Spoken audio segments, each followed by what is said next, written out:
জামালপুরের সরিষাবাড়িতে কালবৈশাখী ঝড়ের তাণ্ডবে লণ্ডভণ্ড হয়ে গেছে মহাদান ইউনিয়নের করগ্রাম দারুল কুরআন মাদ্রাসা কমপ্লেক্স।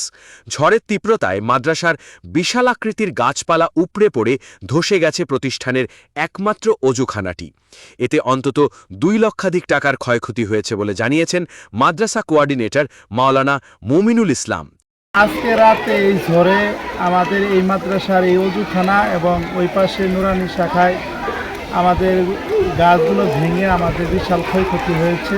এখানে প্রায় 5 শতাধিক ছাত্রছাত্রী এখানে লেখাপড়া করে, তাদের অজু করার জন্য আমাদের এই অজুখানাটা উঠানো হয়েছে।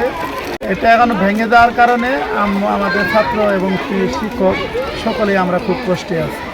প্রশাসনের দৃষ্টি আকর্ষণ করছি, আমাদের অনেক টাকাই লাগবে এগুলো সংস্কার করতে, প্রায় 2 লক্ষ টাকার উপরে লাগতে পারে।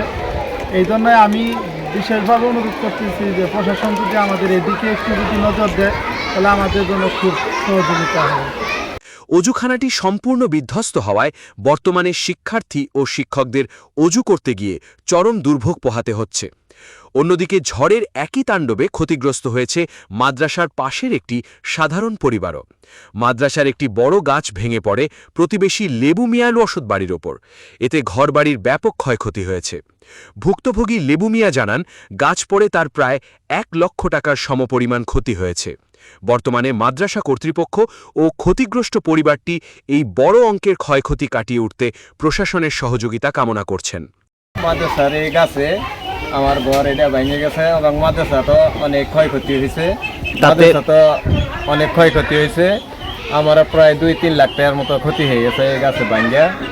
হঠাৎ এই দুর্যোগে ভেঙে পড়া শিক্ষা প্রতিষ্ঠান ও ঘরবাড়ি দ্রুত মেরামতের জন্য স্থানীয় জনপ্রতিনিধিদের সহায়তা কামনা করেছেন এলাকাবাসী।